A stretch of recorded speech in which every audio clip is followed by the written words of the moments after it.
বাটানগর উচ্চ বালিকা বিদ্যালয়ে অভিভাবকদের বিক্ষোভ। শিক্ষার মান মিড ডে মিলের পাশাপাশি শ্রেণীকক্ষে বিষধর সাপের অভিযোগ।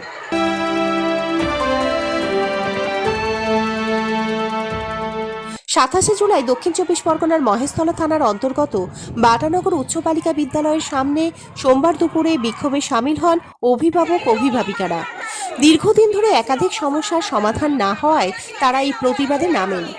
অভিভাবকদের অভিযোগ, বিদ্যালয়ে পড়াশোনার মান ক্রমশ নিম্নমুখী হচ্ছে, পাশাপাশি মিড ডে মিলের খাবারের মান অত্যন্ত খারাপ, বিদ্যালয়ের শৌচাগারের অবস্থা শোচনীয় এবং বর্ষাকালে শ্রেণীকক্ষের মধ্যে বিষধর চন্দ্রবোরা সাপ ঢুকে পড়ায় ছাত্রীদের নিরাপত্তা নিয়ে উদ্বেগ তৈরি হয়েছে।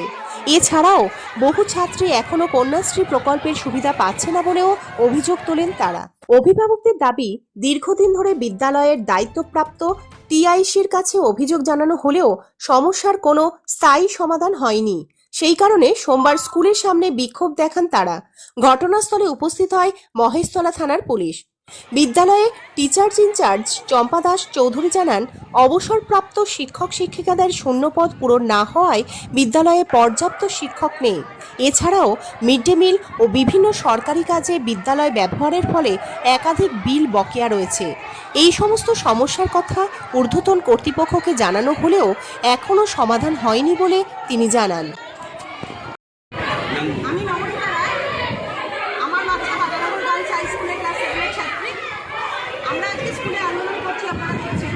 এই আন্দোলনটা আমাদের গত 5 বছর ধরে চলছে। তার প্রধান কারণ হলো স্কুলে একদমই পড়াশোনার মান খুবই নিচে নেমে গেছে। মানে বাটানগর গার্লস হাই স্কুলকে একদম নিচে নামিয়ে দিয়েছে। স্কুলে মিড ডে মিলের অবস্থা খুব খারাপ। স্কুল ভর্তি চন্দ্রকোড়া সাপ, বাচ্চারা স্কুলে আসতে ভয় পাচ্ছে। স্কুলে টয়লেট নোংরা, স্কুলে জলের ব্যবস্থা নেই।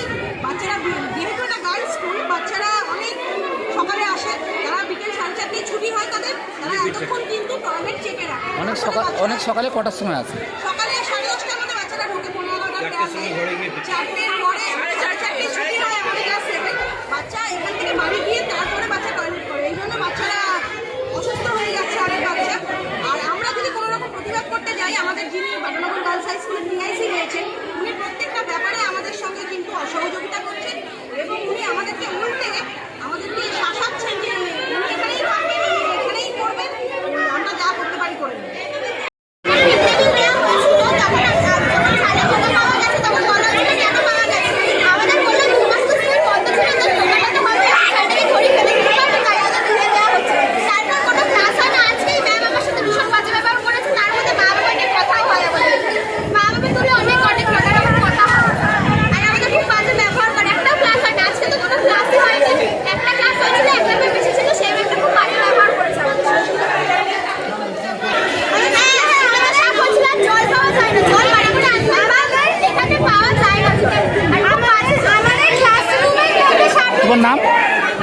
তোমার নাম?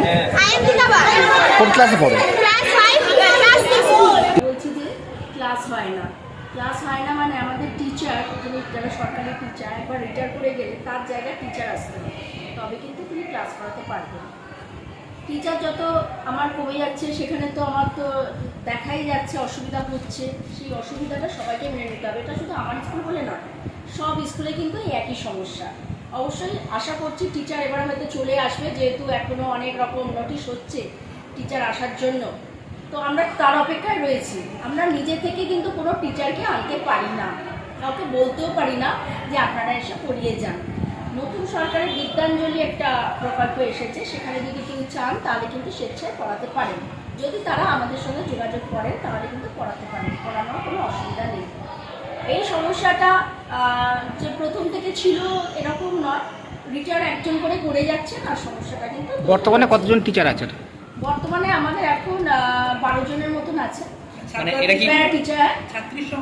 ছাত্রীর সংখ্যা হচ্ছে আমাদের 861 জন। এই 12 জন টিচার তারা কি প্রত্যেকেই স্থায়ী, মানে পার্মানেন্ট টিচার নাকি? Permanent teacher. আচ্ছা, পার্মানেন্ট টিচার। কোনো অস্থায়ী টিচার রয়েছে? অস্থায়ী বলছে আমার প্যারা টিচার রয়েছে 5 জন। ওনারা 5 জন রয়েছেন। ওনাদের আবার ছুটি থাকে, শনিবার করে ওনারা আসবেন না। হ্যাঁ, ওনাদের ফিল্ড ওয়ার্ক করার কথা, সেটা করেন না। জানি না ওনাদের অনেক আগে থেকেই এটা হয়ে আসছে, 20টার বেশি ক্লাস করাবেন না, সেটা সরকারি নিয়ম অনুযায়ী সবটাই হচ্ছে। কিন্তু আমাদের স্থায়ী টিচারদের ক্ষেত্রে কিন্তু একটা ক্লাস রুটিন আছে, সেই রুটিনটাকে ফলো করেই কিন্তু ক্লাসগুলো করা হয়। তাছাড়া একটা হচ্ছে শনিবার দিনটা যেহেতু মানে আমার প্রায় টিচাররা আসেন না, সেই জন্য এক্সট্রা কারিকুলার অ্যাক্টিভিটিস রাখা হয়েছে স্টুডেন্টদের জন্য। সেই সমস্ত ক্ষেত্রে স্কুলে সাপ দেখা যাচ্ছে। স্কুলে সাপ দেখা যাচ্ছে। অ্যাকচুয়ালি আমাদের বাটা কোম্পানির আমলের এখানে পরপর 3টে স্কুল রয়েছে। গরমকালে অনেক দিন পর্যন্ত স্কুলটা বন্ধ থাকে। যখন বন্ধ থাকে ন্যাচারালি পাশে খাল রয়েছে, পোকামাকড় আসতেই পারে।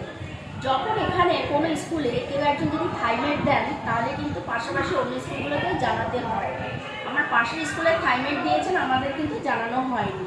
ফলে তো ওখানকার সাপগুলো আমাদের এখানে এসেছে। গুলো বলছে এই কারণে, গত বছর বেশ কয়েকটা সাপকে দেখা গিয়েছিল, ফরেস্ট ডিপার্টমেন্টকেও খবর দেওয়া হয়েছিল।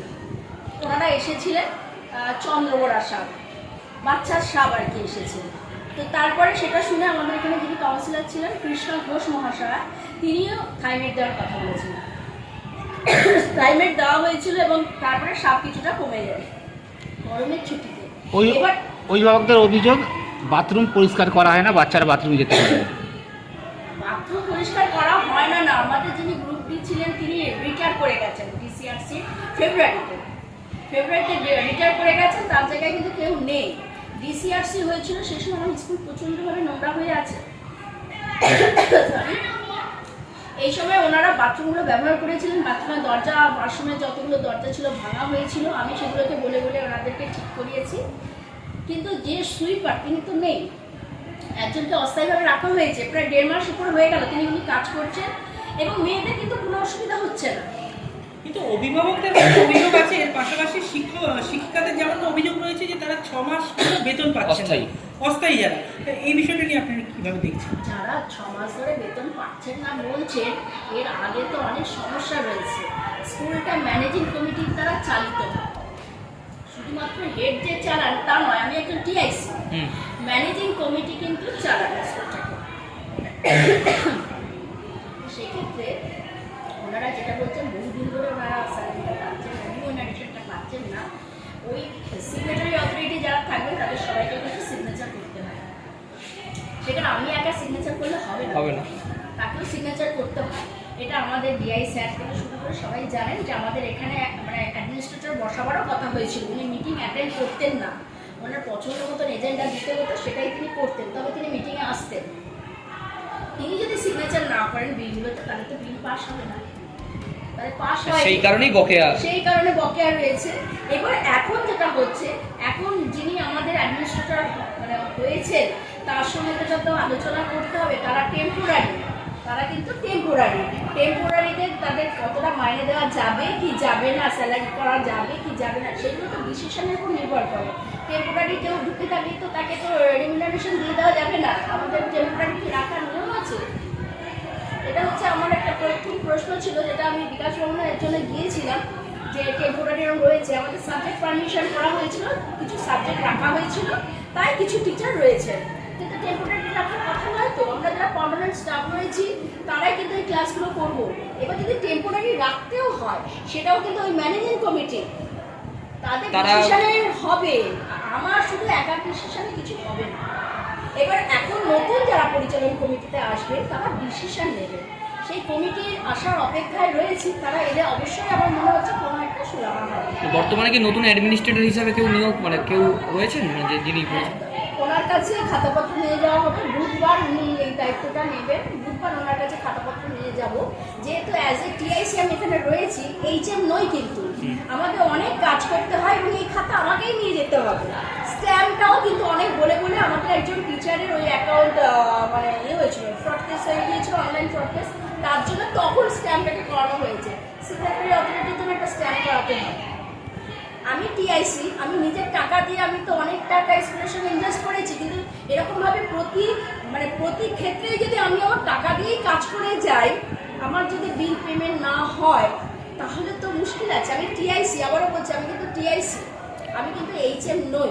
ম্যানেজিং কমিটি না থাকার কারণে একটা সমস্যার জায়গা। ম্যানেজিং কমিটি কেন, এখানে যখনই কেউ থাকবেন স্কুলের দায়িত্বে তাকে কিন্তু আলোচনা করে কাজ করতে হয়। নিজে নিজে কিন্তু কোনো ডিসিশন নেওয়া যায় না, কোনো ডিসিশন নিজে নেওয়া যায় না। কমিটি নেই, সেটা একটা সমস্যা দেখা দিচ্ছে। এবার গার্জেন তার বিক্ষোভ জানাতেই পারেন। সত্যি সাপ দেখা গেছে, আমি নিজেও দেখেছি, সাপ বেরিয়েছে, তার জন্য ডিসিআরসির পর স্কুলটাকে পরিষ্কার করার কথা, সেই পরিষ্কার আজও ফোন করা হয়েছে।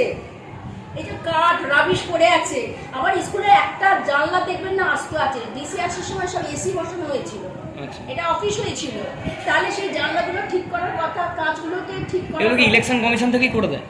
হ্যাঁ, ওনাদেরই তো করার কথা, তাও- ওরা ব্যবহার করছে না আমার স্কুলে। সেগুলো করা হয়নি। সেগুলো কিন্তু কিছু করা হয়নি। আপনারা একটুখানি গিয়ে দেখবেন, ওখানে ওই কাঠ রাবিশ সব পড়ে রয়েছে। ওনারা এবার গাড়ি নিয়ে এসছেন, এতক্ষণ যে হইচই হচ্ছিল, গেটে তালা লাগানো হয়েছিল, তার জন্য এইবার ওনারা এসছেন ওইগুলো নিয়ে যাওয়ার জন্য। ঠিক আছে, আপনার নামটা ম্যাডাম? আচ্ছা শুনুন, তার সঙ্গে আরেকটা বলে দিচ্ছি, ডিসিআরসির সময় আমাদের এখানে ইলেকট্রিসিটি ব্যবহার করা হয়েছিল। সেই ইলেকট্রিসিটি প্রতিবার ব্যবহার করা হয়, কিন্তু বিলটা পেমেন্ট করা হয় না। তাহলে আমাদের তো বিল তো অনেক বাড়ছে, দিনের পর দিন বাড়ছে, এটা কি একটা স্কুলের পক্ষে দেওয়া সম্ভব? আমাদের এখন এসেছে, এই দেখুন গ্রিন বিল এসেছে 64, এই দেখুন আমি প্রতিবারই জানাই 64232, এতটা অ্যামাউন্ট কি একটা স্কুল দিতে পারে? ডিসিআরসির সময় তারা যে ইলেকট্রিসিটি ব্যবহার করেছিল, তাদেরকে তো সেই বিলটা পেমেন্ট করতে হবে। যতক্ষণ না তারা বিলটা পেমেন্ট করছে, সেই বিলের ওপর আবার বিল পড়ছে, তাহলে অ্যামাউন্টটা বাড়ছে, সেই দায়টা তো স্কুলের উপর এসেই পড়ছে। তাহলে এটার ব্যাপারে আমাদের বিডিও ম্যাডাম বা ব্যবস্থা নিচ্ছেন না কেন? ওনাকে বারবার জানানো হয়েছে, তা সত্ত্বেও কোনো সুরাহা হয় না, কোনো সুরাহা হয়নি। এই তো বিল পড়ে আছে, এই বিলটা কে পেমেন্ট করবে? আমার স্কুল এতটা টাকা বিল কি পেমেন্ট করতে পারে? আপনার নাম? আমার নাম চম্পা দাস চৌধুরী। আপনি টিআইসি? আমি TIC আপনারা দেখছেন সংবাদ মুখোমুখি।